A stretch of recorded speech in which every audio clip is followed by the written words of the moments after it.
This is the Amazing Peaks of the Balkans. It's a 10-day hiking trail that goes through Albania, Kosovo and Montenegro. So it starts in the Albanian valley of Theth, in the middle of the accursed mountains. Once this valley was extremely remote and very hard to reach. It's like a giant jagged fortress. It's very impressive to see and fantastic to hike around in. So I set out to wild camp for 10 days. But it is possible to stay at the guest houses for the whole hike if you want to. So if you start in Theth, then you can resupply in Plav, which is day 8. Other than that, there are not really any supermarkets, but you can get a breakfast and lunch packets from the guest houses. And there are tiny mini markets here and there that will sell you a Snickers or two. So before I went, I recorded a packing video.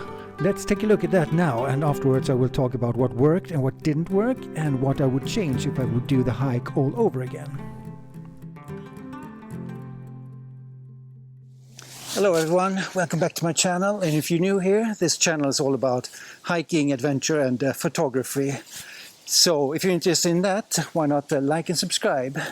So today I'm packing for going to Peaks of the Balkan, and that's a long distance trail in the Balkans. It goes through Albania up to Kosovo and around Montenegro and back into Albania again. And it's a 12-day hike, so it's quite intense. And the problem with it is that there is no way you can resupply, except for maybe the last 3 days. So I'm going to be 9 days where I have to pack all the food I have to bring with me. So that's why I got this huge bag here. And 80% of it is just food. So I thought this time I would make a packing video, show you what I'm bringing with me. So if you're going on a long distance trail like this, or even Peaks of the Balkans, you will be a little bit more prepared. All right, let's dig into it. All right, well first let's talk about the bag I have. So this is a CPAX bag. And it's the CPAX zip. I specifically wanted the zip because I really like the way you can open it up and you can access your stuff easier from the sides like this. So it's a 55-liter bag, thereabouts. And for a trip like this, it's pushing it a bit. It's a little bit little. I would have wanted a few more liters to fill it up with food, but I work with what I have. So this is what you call an ultralight bag. If I flip it around, you will see I got my drinking bottle, and I got a little pouch that I made myself where I can have it in, so I always have it accessible. That's how I like to access my water. And in the front here I got a big CPAX. It's kind of it's not a hip belt bag, but it's what they call a multi-bag, but I use it as a hip belt bag, and I put some camera stuff inside there. And other things outside that I have is, of course, my Leki trekking poles. Much needed. I need them for my tent as well. So I quickly talk about the stuff I'm going to wear. Which clothes am I going to have? So I got my Finalizing cap. It's kind of lightweight and nice. Very airy, so I really like using this one. Going to have sunglasses. The Craghoppers shirt. This is the one that's infused with permethrin, so it should kill a few bugs, in theory at least. And I'm probably going to be hiking these CPAX shorts most of the time. I also have a pair of icebreaker underwear. But the shorts, hopefully I can use these when I'm hiking mostly. But if it does get too cold, I got a pair of icebreaker Persist merino wool mix pants. So these will be my long pants in case of emergency. But we are looking at temperatures between 20 and 25, so hopefully shorts will be good. The shoes I'm going to be wearing are the Ultra Timps, the version 6. And these are my favorite hiking shoes from Ultra. They got the wide toe box, and they are a bit squishier than the Lone Peaks. But they say I have the same zero drop. So really nice shoes, do love them. I'm going to be wearing the Darn Tough hiking socks. I don't have them on me at this moment because they're a bit warm, but I really appreciate the Darn Tough socks. They've given me 0 blisters so far. Strapped on the outside, I got this said seat from Thermarest. It's done me well over the years, nice and comfy. Let's dive into the bag and see what you got. So it's a roll top bag, so I open it like this. And in the top here, well, first this is my drone. So this is not something most people will have with them. In here I got my kitchen stuff. And if we go deeper in, this is my tech bag. And even deeper in, I got the food. So this whole thing here is 10 days worth of food. So I'm counting on that it would take 10 days to go to the city of Plav, where I can restock finally. And digging even deeper. Now this might look odd, but this is my sleeping bag. It's in a vacuum pack. And this might look even odder. So this is my Durston tent, and this is my Big Agnes Rapide sleeping mattress. What more we have? And these are all my spare clothes for sleeping, etc. In the front here, I have a new purchase. This is the Big Blue solar charger. These are my Vertis rain pants.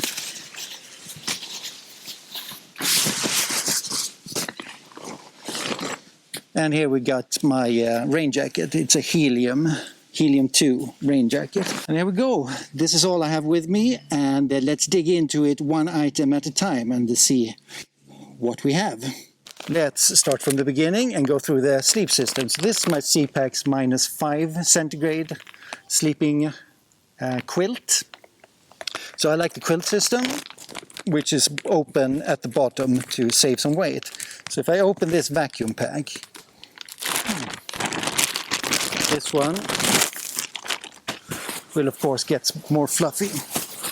So it's been a great quilt so far. It's kept me warm mostly. There is a trick to the quilts where you can get a little bit of draft, and then it yeah, you have to be careful. It's a little bit of a learning curve before you can use it.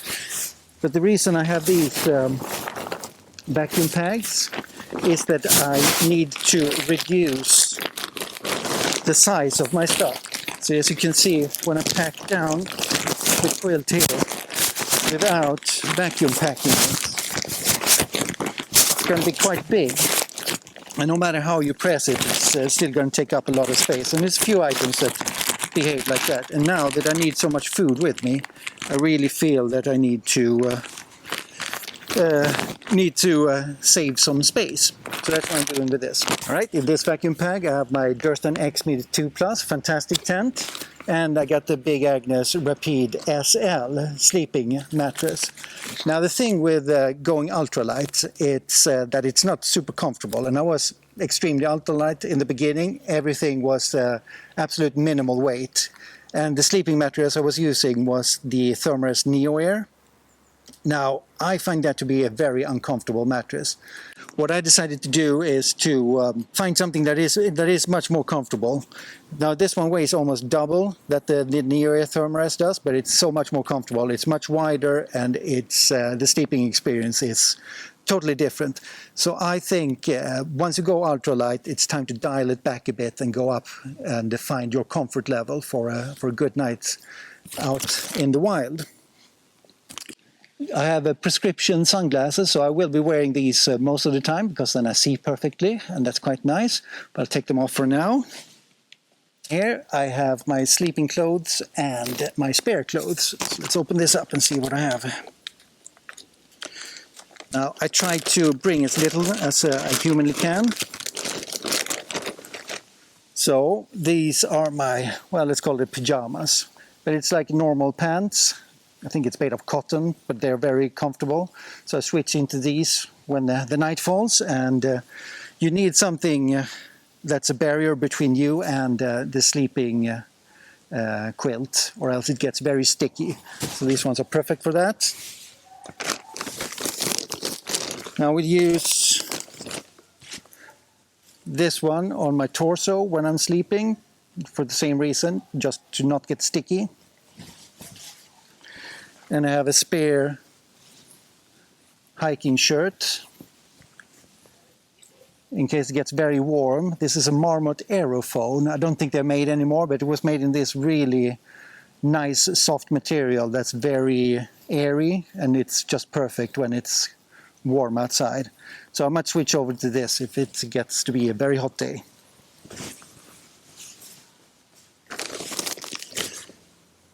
Always bring a buff. This is a merino buff. Might get cold in the night, or you could use it for sun protection or whatever. A buff is extremely versatile, so always have a buff with you. Another pair of merino underwears. Merino hiking socks from Darn Tough. And this is my Trichology pillow. I prefer to use a pillow these days. I used to use just packed clothes or something, but this really adds to the sleeping comfort, I think. Pair of thin clothes. I am going to be up in the mountains, so it could get chilly. And you always have to bring a puffy as well. I have chosen the Patagonia Micro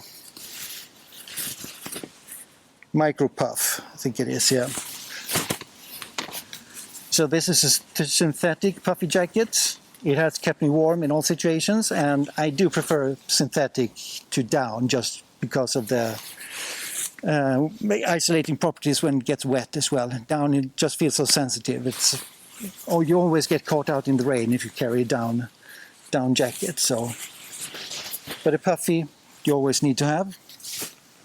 And that's it for clothes. Move on. I want to introduce one tech gadget that I just purchased. This is the FlexTail Max Pump V3, and it's a very powerful little pump. I used to have the other one, the mini pump. Unfortunately, it broke, but it did its job. It does inflate the mattress, and I quite liked it. I got this one mostly for my pack raft, but it does blow up my mattress super quick, and it's also a light on it, so I can ditch my headlamp and leave it at home and just carry this one for light. And also, if you reverse it, it's a vacuum pump. So I'll show you what that looks like right now.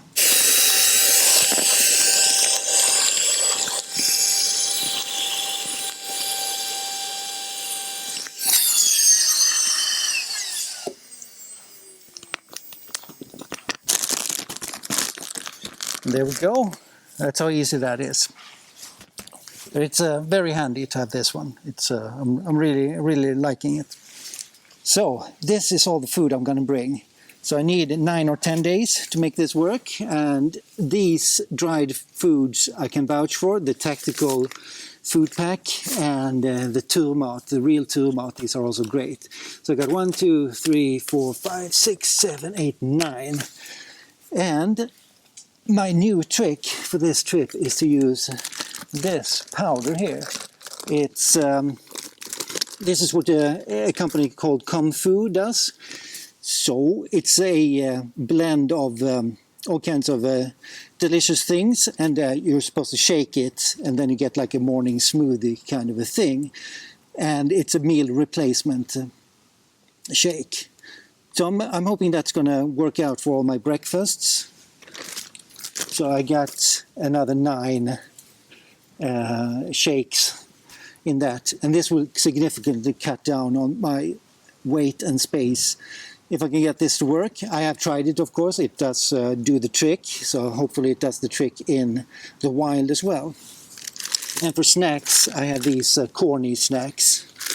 So I got 18 of these little bars, so that's 1 or 2 bars a day. And I also pack a tube of magnesium with a little bit of vitamins in it. If nothing else, it makes the water taste a little bit more interesting at times. This is my kitchen. So everything that I need for cooking should be right here. So let's start from the beginning. I got a portable coffee filter. It's been really great, this one. And I got the coffee. It should last me, hopefully, the whole trip. Got a little titanium pot. The Soto Windmaster stove. And I got a collapsible Sea to Summit cup for drinking teas and coffees. Little Opinel knife. The Bic lighter to light the stove. Tiny amount of salt. It does wonders if it doesn't taste too good. You want to spice it up a bit. I got my spork. It's a plastic Sea to Summit spork. And I got a sponge for cleaning everything out. And underneath here I also have my water bladder. It's a Knock water bladder that fits with the Sawyer Squeeze water filter that I'm bringing. And I need to pick up gas when I get to Albania. That's the trick. So I need to find that, and I will be cooking with gas. So this is actually all the tech I would be using if I wasn't a filmmaker at the same time. So that's quite little, and I'm pretty sure I wouldn't need the solar charger if I didn't need to charge all my cameras and things. But let's see. Okay, so here I got the flex tail pump that I talked about. Got cables. I got my iPhone 13. I should have an iPhone cable as well with lighting. I don't have it with me at the moment, but that would be there as well. So, and a little power bank, 10,000. That should get me through most of the time. If you turn the phone off, you could make it last. It's going to be a bit tricky. I have absolutely zero charging on the hike, so that's why I opted for the solar charger. So let's talk about the solar charger a bit. So it is quite heavy. It's 700 grams, so it's not something you just want to take with you just for fun. Need a reason, but I think it works pretty good after my tests now. You have a little amp meter out here, so you know when it's you're aiming it straight at the sun, or if you've got a little bit of an angle. And what you do is you put the phone in here, and then you get a cable connected to there. Then just angle this towards the sun and just wait for it to charge. And the charge is pretty good. If you aim it at the sun, it is equivalent to you using a power outlet. So it's not bad at all. On a good day, it's going to charge things decently fast. They say an iPhone would be charged in like 2 hours in full sun. In 30 minutes, you will get to 60% of the phone, and in 2 hours it will be completely charged. But I'm trying to slim down my packet as well, so you might see that there's no DSLR here. So I'm not using any mirrorless camera or anything like that, just simple cameras. So my main camera is going to be the Osmo Pocket 3. It has served me well, and I got a little wide-angle lens and a few extra gadgets on it as well. There's a base here that I can mount tripods on and things. My second camera for more rough situations is going to be the Action 4, DJI Action 4. And it's got the battery case, 3 extra batteries for the action camera. I don't have any extra batteries for the Osmo Pocket 3. I'm just going to charge it with my power bank. I have a little mini tripod for the Pocket 3, and it works also with the Action 4. In here, SD cards and cleaning stuff. The DJI Mic Mini connects automatically with the Osmo Pocket 3. And then I got the drone, the DJI Mini 3 Pro. And I have the controller. I have the controller with the screen because I don't like to plug in my my iPhone into this. It's too much faff, and it's nice to have the phone and not use too much power either. You need the phone for maps and things like that. And I'm bringing one extra battery. So I have a full battery set of 3 batteries with a charger, but I'm trying to reduce the weight a bit. And I hope that one extra battery is going to be enough. So that's my whole filming gear. Got a bit of a long stick as well. and a few other mounts for the action cameras. But that's it. That's my my filming stuff. So I got it down to around 1 kilo, which is pretty good. It used to be like up to 3 kilos. So I hope this will work out fine. It's my toiletries that I chose to bring. So first up, I am going to need some sun cream. I do bring a deo. I find the freshness very refreshing. Not everybody brings it on long trips, but I think it's kind of nice. I am planning to jump into lakes and things like that, and a little deo afterwards doesn't hurt. This is some Body Glide. If you get thighs that like to scratch against each other, it can actually be super painful if you're sweating, and the Body Glide takes care of that problem. Tissues, toothpaste, toothpicks, and a toothbrush. I also have a tiny nail clipper. 12 days is a long time. And I got Compeed for blisters and things, and I also got a little bit of a blister tape here for shaves and stuff. And my only medicine is ibuprofen, some painkillers for headaches and things. And I'm bringing 12 tent stakes of varying sizes. And here I've got my camp shoes. It's Zero sandals. They've been really good for me. All right, it's all packed back into the bag, and I have to say it's one of the trickier packs I've ever done. So it's 9 days without being able to resupply, so that is quite tricky. Usually it would be 5 days, and that's fine. So 9 days is stretching it, and that's why I came up with this Comfu solution where I could use the powder to save the space, and also the vacuum packing with the flex tail makes it possible to pack everything into this kind of a small pack. But check out the Peaks of the Balkans trail. It looks to be an absolutely fantastic hike, and I'm sure I'm going to enjoy it. Alright, that's where I started out with, and I have to say I pretty much nailed it. Not too much unnecessary stuff or anything I missed. I've done this quite a lot, and my pack is pretty well dialed in by now. But every hike is different, and you can't really know how it is when you come to new mountains. The Balkans are often around 2,000 meters high, but it's close to the Mediterranean. So what would the temperature be at night? It turns out it gets very cold. As soon as the sun sets, it drops to below 10 degrees. And in the middle of the night it gets close to 0, but it never freezes. And that's at 2,000 meters up.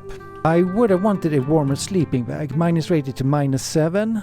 Now that might sound like it would have been enough, but the ratings on these sleeping bags does not reflect how they perform in reality. So I think I would have needed a -12. And I'm also using a quilt, which has a tendency to create drafts when you flip-flop in your sleep. So in the future I think I'm going to invest in a classic sleeping bag. The Comfu shakes work good as breakfast, but I did end up eating breakfast at some of the guest houses. It was just too good. More snacks is always a given, never enough chocolates.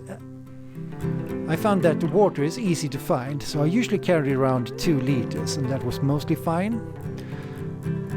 I only hiked in shorts, so I did not need any pants. Now, I need them for walking around in cities and stuff, but otherwise it's warm enough in the daytime for shorts. Finding cooking gas is one of the most problematic things to find in the Mediterranean countries. Often they have this punch-a-hole system. But I could find screw-on canisters in Albania, but only quite big canisters, no small ones. The guest houses sometimes have gas for sale also. The solar charger worked really good. I'm very happy with that one. I could charge all my tech every day, so no problems. That's it. Peaks of the Balkans. It's one of Europe's best trails, and you should definitely hike it. It's tough, but it's not crushingly tough, and it's very, very beautiful. I truly love this trail, and I think you should do it. No hesitation. If you like hiking and photography, why not subscribe? I have lots more coming soon. Right now I'm editing together a full-length hiking video from the Peaks of the Balkans, so be sure not to miss that. Thanks for watching, and I hope to see you around next time.